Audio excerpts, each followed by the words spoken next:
দৰং জিলাৰ ননৈ নদীৰ ভিন্ন ঠাইত সিঁচৰিত মৃত গাহৰি নৈপৰীয়া ৰাইজৰ স্বাস্থ্যলৈ কঢ়িয়াইছে ভাবুকি।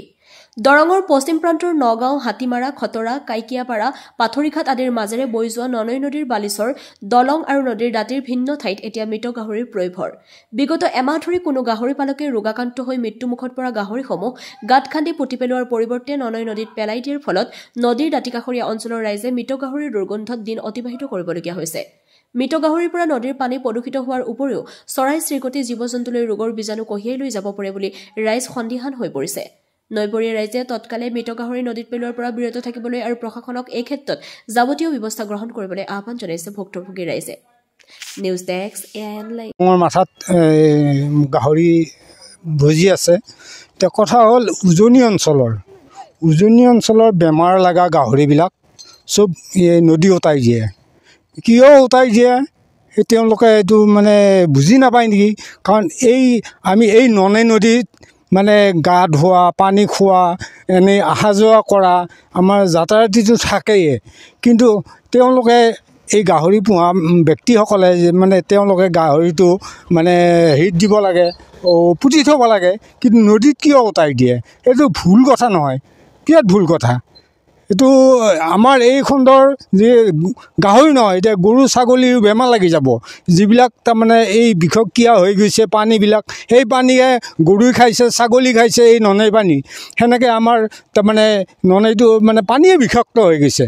আমাৰ এতিয়া নামিবই মানে ঘিণ লগা হৈ গৈছে, এনেকুৱা পৰ্যায় হৈছে। কিমান দিনৰ পৰা হৈ আছে? আজি হ'ল প্ৰায় এমাহমান আগৰ পৰা হৈ আছে।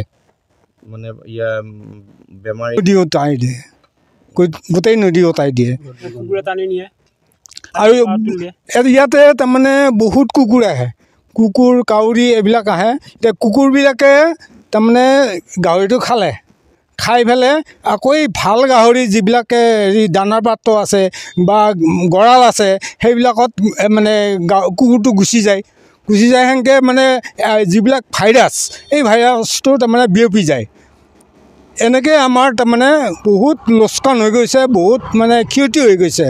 ইয়াৰ আপোনালোকৰ জৰিয়তে এইখিনি যাতে মানে এই আমাৰ যিটো লছ, যিটো ক্ষতি, এইখিনি যাতে নিৰ্মূল হয়, পুতি থোৱাৰ ব্যৱস্থা কৰিব। চৰকাৰক এইটো আমি আহ্বান জনাইছোঁ যে চৰকাৰে এইটো বিহিত ব্যৱস্থা ল'ব লাগে। কাৰণ আমাৰ এই গাঁও অঞ্চলত তাৰমানে বহুত বিষাক্ত মানে এই যিবিলাক তাৰমানে পচা গাহৰি, এইবিলাক বহুত দূৰলৈ তাৰমানে এই বিষটো তাৰ বীজাণুটো উৰি যায়। দেখা গৈছে আচলতে গাহৰিৰ জৰিয়তে কিছু এতিয়া মানুহে কয় এই গৈ যায় মানুহৰ গাটো বিষাক্ত মানে হয়তো হৈ যাব পাৰে, এনেকুৱা আহিছে তাৰমানে মানে আৰু শুনিছোঁ কিছু গাহৰি মাৰিছেও। কিন্তু আমাৰ এইখিনিত গাহৰি মানে মাৰিব অহা নাই কাৰণে এতিয়া এই ধৰ গোটেই নদীত মৰা গাহৰিবিলাক এই নদী উটাই দিয়ে। এতিয়া বাৰিষা কালত যদি পানী ভৰ্তি হৈ থাকে তেতিয়া মানে গাহৰিটো উঠি যায়।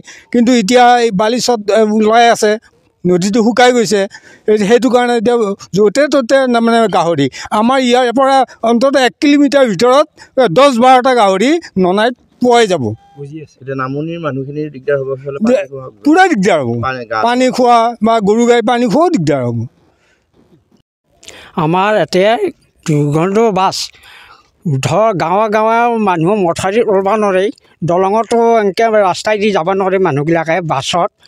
আৰু বিৰাপতা, এই ধপতল এই অঞ্চলৰ মানুহে উঠাই দিয়ে। কোন মানুহ দিয়ে নাজানো, সেই অঞ্চলত বৰা বেছি। আমাৰ এইখিনিতো আছে, সেইকেইটাও ধৰ গম পোৱা নাই, বেমাৰ লগাও গম পোৱা নাই আমি। গতিকে এই গভৰ্ণমেণ্টে এইখিনি তাৰমানে আমাক সুবিধা কৰি দিলে আমি ভাল পাওঁ বন্ধ কৰি। দ্ৰুত ইণ্টাৰনেট, দ্ৰুত সংযোগ এতিয়া এমনেট ফাইবাৰ ফাষ্টৰ সৈতে। বাফাৰ নহয়, স্পীড উৰণ। নয়ন ইনফৰটেকৰ এমনেট ব্ৰডবেণ্ড ব্যৱহাৰ কৰক। 3 মাহৰ ফ্ৰী ইনষ্টলেশ্যন পোৱা যায় মাত্ৰ 342ৰ পৰা। অসমৰ প্ৰতিটো ঘৰত দ্ৰুত ইণ্টাৰনেট এমনেট ফাইবাৰ ফাষ্ট আপোনাৰ লগত।